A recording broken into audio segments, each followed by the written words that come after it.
దేవునికి స్తోత్రం. హల్లెలూయా. మరి ఒక చక్కటి సందేశంతో మీ మధ్యలోనికి రావడానికి పరిశుద్ధాత్మ దేవుడు మాకిచ్చిన ఈ సమయాన్ని బట్టి ప్రభు నేను అంతగానో స్తుతిస్తున్నాను. ప్రతి వారము ఒక స్త్రీల గురించిన సందేశాన్ని ప్రారంభించామండి. మీరు ఇంత మటుకు కూడా స్త్రీల గురించిన సందేశాలు చూడనట్లయితే కనుక తప్పకుండా చూడండి. మీరు ఆ ఒక స్త్రీల గురించి క్షుణ్ణంగా తెలుసుకోగలుగుతారు, ఇంకనూ ఆధ్యాత్మికంగా బలపడతారు. మరి ఈరోజు మీరు ఈ టైటిల్ చూసే ఉంటారు, వాక్యంలో ఉన్న ఆశీర్వాదాన్ని ఎలా పొందుకోవాలి. ఈరోజు అనేకులు వాక్యం చదువుకుంటున్నారు, ప్రతిరోజు వాక్యాన్ని ధ్యానిస్తున్నారు. సోషల్ మీడియాలో యూట్యూబ్లో ఓపెన్ చేస్తే ఎంతోమంది ప్రసంగికులు ప్రతిరోజు అనేక వర్తమానాలు చెప్తూనే ఉన్నారు. చాలామంది వాక్యము వినుటకు అలాగే వాక్యం చదువుటకు ఇష్టపడుతుంటారు. అయినా సరే ఆ వాక్యంలో ఉన్నటువంటి సంపూర్ణమైన ఆశీర్వాదాలు, వాక్యం ద్వారా మనకి దేవాది దేవుడు ఎటువంటి ఆశీర్వాదాలు ఇచ్చాడు అనే ఒక గొప్ప విషయాన్ని అనేకులు ఇంకా తెలుసుకోలేకపోతున్నారండి. ఆదియందు వాక్యం ఉండను, వాక్యము దేవుని యొద్ద ఉండను, వాక్యమే దేవుడై ఉండను, ఆ వాక్యమే కృపాసత్య సంపూర్ణుడిగా శరీరధారియే మన యొద్దకు వచ్చును అని యోహాను సువార్తలో రాయబడింది. ఎవరైతే ఆ వాక్యాన్ని ఉన్నది ఉన్నట్లుగా గైకుంటారో, దేవుని యొక్క ఆజ్ఞలను అత్యధికంగా ప్రేమిస్తారో దేవుడు వారిని ప్రేమిస్తాడు అని కూడా వాక్యము చెప్తుందండి. మీరు నిజంగా వాక్యంలో ఉన్న సంపూర్ణమైన ఆశీర్వాదాన్ని పొందుకున్నారా? నేను ఇంకా పొందుకోలేదండి, నేను వాక్యం చదువుతున్నాను కానీ అందులో ఉండే ప్రత్యక్షతలు నేను తెలుసుకోలేకపోతున్నానండి, అందులో ఉండే గూఢమైన మర్మాలు నాకు ఇంకా అర్థం కావట్లేదండి, దాన్ని నేను విశ్వాసంతో చదవలేకపోతున్నానండి అని అంటున్న వారైతే కనుక ఈ యొక్క సందేశాన్ని మీరు జాగ్రత్తగా వినండి. ద్వితీయోపదేశ కాండము 5వ అధ్యాయము 32-33 వచనాల్లో ఈ విధంగా రాయబడింది. వారు స్వాధీనపరుచుకున్నట్లు నేను వారికిచ్చుచున్న దేశమందు వారు అలాగు ప్రవర్తించవలను. కాబట్టి మీరు కుడికే కానీ ఎడమకే కానీ తిరుగక మీ దేవుడైన యెహోవా ఆజ్ఞాపించినట్లు చేయుటకు జాగ్రత్త పడవలను. మీరు స్వాధీనపరుచుకొనబో దేశంలో మీరు జీవించుచు మేలు కలిగి దీర్ఘాయుష్మంతులగునట్లు మీ దేవుడైన యెహోవా మీకు ఆజ్ఞాపించిన మార్గములన్నింటిలోనూ నడుచుకొనవలెను. చూడండి, ఇక్కడ ద్వితీయోపదేశ కాండంలో దేవాది దేవుడు ఒక మాట చెప్తున్నారు. మీరు స్వాధీనపరచుకొనబోయే దేశంలో మీరు మేలు కలిగి దీర్ఘాయుష్మంతులగునట్లు, ప్రతి విషయంలోనూ ఆశీర్వదింపబడినట్లు మీరేం చేయాలంటే నా ఆజ్ఞలను మీరు జాగ్రత్తగా గైకొనాలి. మీరు కుడికే కానీ ఎడమకే కానీ తిరగకూడదు. నేను ఏదైతే చెప్తానో, నేను ఎలాగైతే ఉండమంటున్నానో మీరు ఆ విధంగా కనుక ఉన్నట్లయితే కనుక మీరు ఏ దేశంలో అయితే ప్రవేశిస్తున్నారో, మీరు ఏ దేశంలో అయితే అడుగు పెడుతున్నారో ఆ దేశాన్ని మీరు సంపూర్తిగా స్వాధీనపరుచుకుంటారు. ఆ ప్రాంతంలో మీరు అనేకమైన ఆశీర్వాదాలు పొందుకుంటారు అని ఇక్కడ వాక్యము సెలవిస్తుంది. క్రీస్తును కలిగి మన యొక్క జీవితాన్ని మనము జీవిస్తున్నప్పుడు వాక్యంలో వచ్చే సంపూర్ణమైన ఆశీర్వాదాలు మనము పొందుకోవటానికి అర్హులమండి. ప్రతి ఆశీర్వాదము కూడా పరమందున్న జ్యోతిర్మయుడగు దేవుని వద్ద నుండి వచ్చును అని వాక్యం రాయబడింది కదండి. మీ జీవితంలో మీరు పొందుకునే ప్రతి ఆశీర్వాదము కూడా అది వాక్యం నుండే పొందుకుంటారు. మీరు ఒక వాక్యాన్ని ధ్యానిస్తున్నప్పుడు, దేవుని యొక్క ఆజ్ఞలను మీరు శిరసావహిస్తున్నప్పుడు దేవుడు మీ యొక్క ప్రతి స్థలమును కూడా ఆయన ఆశీర్వాదంతో నింపుతాడు. దేవుని వద్ద నుండి వచ్చే ఒక చిన్న ప్రత్యక్షత, ఒక చిన్న రెవల్యూషన్ మీ జీవితంలో ఆరోగ్యాన్ని, ఆర్థిక సమృద్ధిని, అదేవిధంగా సంతోషాన్ని, సమాధానాన్ని, పరిశుద్ధతను, ఈ లోకంలో ఉండే ప్రతి ఆశీర్వాదమును మీ వద్దకు తీసుకొస్తుంది. కనుక ఇటువంటి ఆశీర్వాదము మీరు పొందుకోవాలి అని అనుకుంటే కనుక కొన్ని నియమాలు ఉన్నాయి, వాటిని ధ్యానించుకుందాము. మొట్టమొదటిగా వాక్యం పట్ల మనకి భయం కలిగి ఉండాలని పరిశుద్ధాత్మ దేవుడు చెప్తున్నాడండి. ఈ రోజుల్లో చాలామంది వాక్యాన్ని ఏదో ఒక పాఠం చదువుకున్నట్టు ఉదయం లేవగానే ఒక 3 అధ్యాయాలు 4 అధ్యాయాలు చదవటం, మళ్ళా రాత్రి కుటుంబ ప్రార్థనలో లేదంటే వ్యక్తిగత ప్రార్థనలో ఒక 3-4 అధ్యాయాలు చదివేసి ఈరోజు నేను వాక్యం చదువుకున్నాను ఒక చెక్ మార్క్ పెట్టుకుంటారు. ఓకే, నేను వాక్యం చదివేశాను, ఈరోజు నేను దేవుణ్ణి సాటిస్ఫై చేశాను అని అనుకుంటారు. అయితే వాక్యాన్ని చదువుకుంటున్నాము, దేవుని వద్ద నా లెక్క సరిగ్గా ఉంది అని మీరు అనుకుంటున్నారు, కానీ దేవుని వద్ద నుండి ఒక మాటని మీరు పొందుకున్నారా? దేవుని యొక్క స్వరాన్ని మీరు విన్నారా? కుటుంబంగా కలిసి కూర్చుని ప్రార్థన చేసి ఎంతకాలమైంది? మీ పిల్లల్ని కూర్చోపెట్టి మీరు వాక్యం చదివిపిస్తున్నారా? వాళ్ళకి మీ యొక్క సాక్ష్యాలు ప్రకటిస్తున్నారా? దేవుని యొక్క నియమాలు వారికి తెలియజేస్తున్నారా? తల్లిదండ్రులు వాక్యం చదువుతుంటే పిల్లలు వెళ్ళి టీవీ చూసుకుంటూ ఉంటారు, లేకపోతే బయటికి వెళ్ళి ఆడుకుంటూ ఉంటారు, లేదంటే వాళ్ళు చదువుకోవడంలోనో ఎగ్జామ్స్ ప్రిపరేషన్లోనో లేకపోతే జాబ్స్కి వెళ్ళిపోయారనో తల్లిదండ్రులు అనేకమైన సాకులు చెప్తుంటారు. మీ పిల్లలు ఏరి అని మందిరానికి రాలేదేంటి అని పాస్టర్ గారు అడిగితే మా పిల్లలకి ఎగ్జామ్స్ ఉన్నాయంటండి, ఈరోజు ఒక స్పెషల్ క్లాస్ ఉందంటండి అని చెప్పి ఒక సాకు చెప్పి మరి ఆ రోజు మందిరానికి పెద్దలే వస్తారు కానీ పిల్లలు రారు. ఇక్కడ ధర్మశాస్త్రంలో దేవాది దేవుడు ఒక నియమాన్ని పెట్టాడు. ఆ ఒక వాక్యం చదువుతాను, మీరు శ్రద్ధగా వినండి. ద్వితీయోపదేశ కాండము 31వ అధ్యాయము 12-13 వచనాలు. మీ దేవుడైన యెహోవాకు భయపడి ఈ ధర్మశాస్త్ర వాక్యములన్నింటినీ అనుసరించి నడుచుకున్నట్లు పురుషులేమి, స్త్రీలేమి, పిల్లలేమి, నీ పురములలో ఉన్న పరదేశులేమి వాటిని విని నేర్చుకున్నటకై అందరినీ పోగు చేయవలను. అలాగు నేర్చుకునే ఎడల దాని నెరుగని వారి సంతతి వారు దానిని విని మీరు స్వాధీనపరుచుకొనుటకు యోర్దానును దాటబోచున్న దేశమున మీరు బ్రతుకు దినములన్నీ మీ దేవుడైన యెహోవాకు భయపడుట నేర్చుకుందురు. హల్లెలూయా. చూడండి, ఇక్కడ దేవాది దేవుడు పెట్టిన నియమం ఏంటంటే పురుషులేమి, స్త్రీలేమి, పిల్లలేమి ప్రతి ఒక్కరూ కూడా దేవుని యొక్క ధర్మశాస్త్రము చదువుతున్నప్పుడు, దాని యొక్క వాక్యాన్ని ప్రకటిస్తున్నప్పుడు మీరు వినాలి, విన్న దానిని నేర్చుకోవాలి. అప్పుడే మీరు స్వాధీనపరుచుకొనబోయే దేశంలో మీరు ఆశీర్వదింపబడిన వారుగా మారతారు.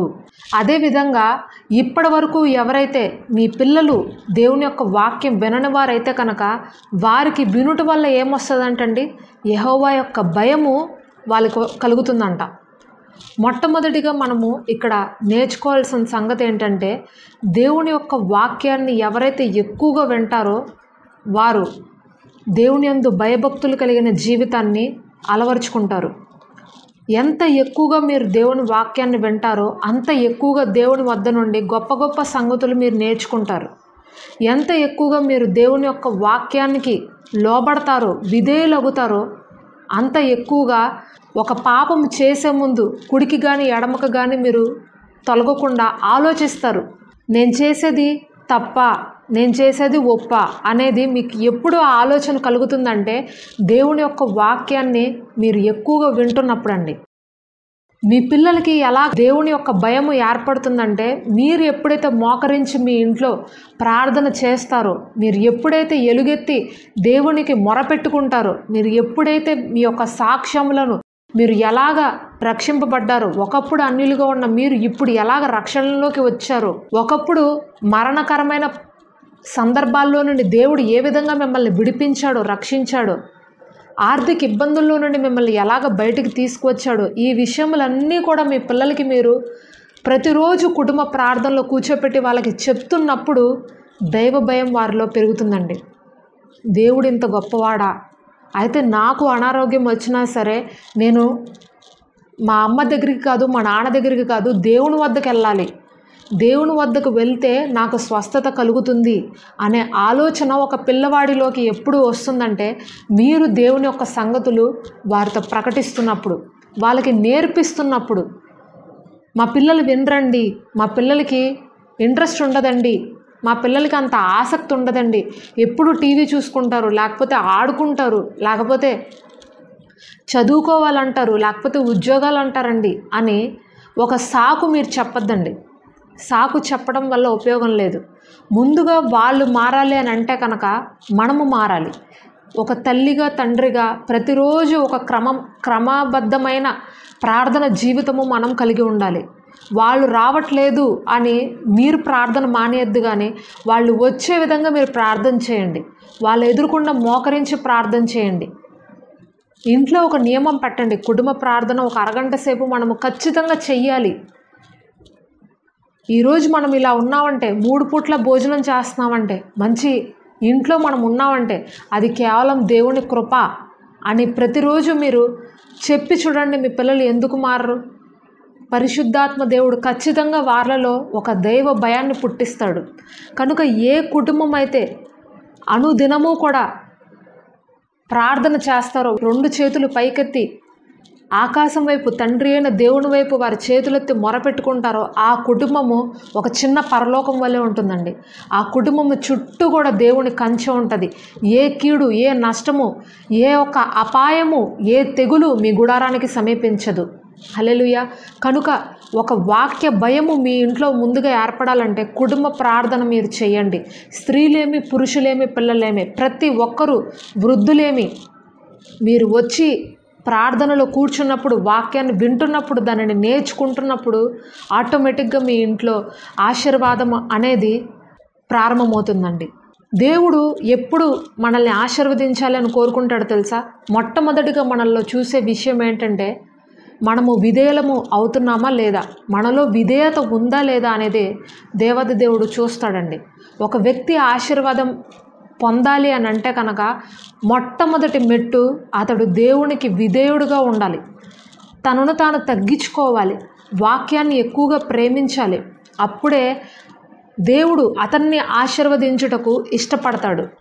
మీరు నిజంగా మీ పిల్లల్ని ప్రేమిస్తున్న వారైతే కనుక, మీ పిల్లలు బాగుండాలి, వాళ్ళ తరతరాలు ఆశీర్వదింపబడాలి, మా యొక్క తరతరములు కూడా శాపము ఉండకూడదు, వాళ్ళ యొక్క తరతరములు ఆశీర్వాదకరమైన తరాలుగా మారాలి అని అనుకుంటే ఈ రోజు నుంచే మీ పిల్లల్ని కూర్చోపట్టండి, మీ వృద్ధుల్ని కూర్చోపట్టండి. ప్రార్థన యొక్క విశిష్టతను వారికి తెలియచేయండి. ఇక్కడ ద్వితీయోపదేశ కాండము 5వ అధ్యాయము 29వ వచనంలో ఒక మాట రాయబడింది, చూద్దాం రండి. వారికిని వారి సంతానమునకు నిత్యము క్షేమము కలుగునట్లు వారు నాయందు భయభక్తులు కలిగి నా ఆజ్ఞలన్నీ అనుసరించు మనస్సు వారికి ఉండిన మేలు. నీకు మీ సంతానమునకు నిత్యము క్షేమం కలుగునట్లుగా మీరు నా ఆజ్ఞల యందు మనస్సు కనుక మీకు ఉంటే, నాయందు భయభక్తులు కలిగి నా ఆజ్ఞలు అనుసరించాలి అనే మనస్సు మీకు ఉంటే కనుక అది మీకు మేలు. ఒక శాపమైనా సరే, ఒక ఆశీర్వాదమైనా సరే అది మీ నుండే ప్రారంభమవుతుందండి. అది మీ యొక్క వైఖరి మీదనే ఆధారపడి ఉంది. మీరు ఏ విధంగా ప్రవర్తిస్తున్నారు, దేవునిలో మీ నడత ఎలాగుంది అనే దాన్ని బట్టే మీ ఆశీర్వాదం కూడా ఆధారపడి ఉంది. మీ యొక్క జనరేషన్స్ అన్నీ కూడా, మీ తరతరములు కూడా ఆశీర్వాదకరంగా ఉండాలి అని అంటే కనుక మీరు ముందుగా ఆయన యందు భయభక్తులు కలిగిన జీవితాన్ని అలవర్చుకొనండి. తద్వారా మీ తరతరములన్నీ కూడా దీవెనకరంగా మారతాయి. మరొక విషయం ఏంటంటే, వాక్యం ద్వారా దేవుడు మనల్ని విస్తరింప చేస్తాడు, మల్టిప్లై చేస్తాడండి. ఇదే ద్వితీయోపదేశ కాండము 6వ అధ్యాయము 3వ వచనంలో ఈ విధంగా రాయబడింది. కాబట్టి ఇజ్రాయేలు, నీ పితరుల దేవుడైన యెహోవా నీతో చెప్పిన ప్రకారము పాలు తేనెలు ప్రవహించు దేశంలో మేలు కలిగి బహుగా అభివృద్ధి నొందినట్లు నువ్వు వాటిని విని అనుసరించి నడుచుకొనవలెను. హల్లెలూయా. ఇక్కడ వాక్యం సెలవిస్తుంది. కాబట్టి ఇశ్రాయేలు, నువ్వు నా మాట విను. నువ్వు నా మాట కనుక వింటే ఆ పాలు తేనెలు ప్రవహించు దేశంలో మీరు బహుగా అభివృద్ధి పొందినట్లుగా, మీరు విస్తరించినట్లుగా నేను మిమ్మల్ని ఆశీర్వదిస్తాను అని ఇక్కడ వాక్యం సెలవిస్తుంది. మీరు ఎప్పుడైతే వాక్యానికి విని లోబడతారో, విధేయులవుతారో, వాక్యాన్ని ఎక్కువగా ప్రేమిస్తారో, మీ యొక్క ఆర్థిక పరమైన ఆశీర్వాదాలు విస్తరించబడతాయి. మీ యొక్క సంఘం విస్తరించబడుతుంది, మీ కుటుంబము విస్తరించబడుతుంది, మీ యొక్క కుటుంబము అభివృద్ధి చెందుతుంది. ఆరోగ్యంగా, శారీరకంగా, మానసికంగా, సామాజికంగా అన్ని రీతులుగా కూడా మీరు ఆశీర్వదింపబడతారండి. కనుక దేవుని యొక్క వాక్యాన్ని మీరు అత్యధికంగా ప్రేమించండి. ప్రతిరోజు కూడా ఆయన యొక్క వాక్యానికి మొట్టమొదటి స్థానం ఇవ్వండి. ఉదయం లేవడంతోనే ఎవరితో మాట్లాడద్దు, ఎవరితోనూ మీ యొక్క సంభాషణ పెట్టుకోవద్దు, కానీ దేవుని యొక్క వాక్యాన్ని తీసి ఆయన యొక్క వాక్యాన్ని చదవడము ఈ రోజు నుంచే అలవరుచుకోనండి. ఎప్పుడైతే మీరు ఈ విధంగా ఒక క్రమశిక్షణ కలిగిన వారుగా మీరు ఉంటారో, క్రీస్తులో ఒక క్రమశిక్షణ కలిగిన జీవితం మీకు ఉంటుందో, అప్పుడు మీరు ఒక మంచి శిష్యుడిగా శిష్యురాలుగా మారతారు. దేవునికి శిష్యులుగా మనం అవ్వాలంటే మన యొక్క జీవితంలో క్రమశిక్షణ ఉండాలండి. క్రమశిక్షణ లేకుండా, ఒక డిసిప్లిన్ స్పిరిచువల్ లైఫ్ మనకి లేకుండా మనము దేవునికి శిష్యులుగా శిష్యురాలుగా మనము మారలేము. ఎన్నో సంవత్సరాల నుండి రక్షింపబడి ఉంటారు, 20 సంవత్సరాలు 30 సంవత్సరాలు అయినప్పటికీ కూడా ఇంకా వాక్యం లోతులోకి అనేకులు వెళ్ళలేరు.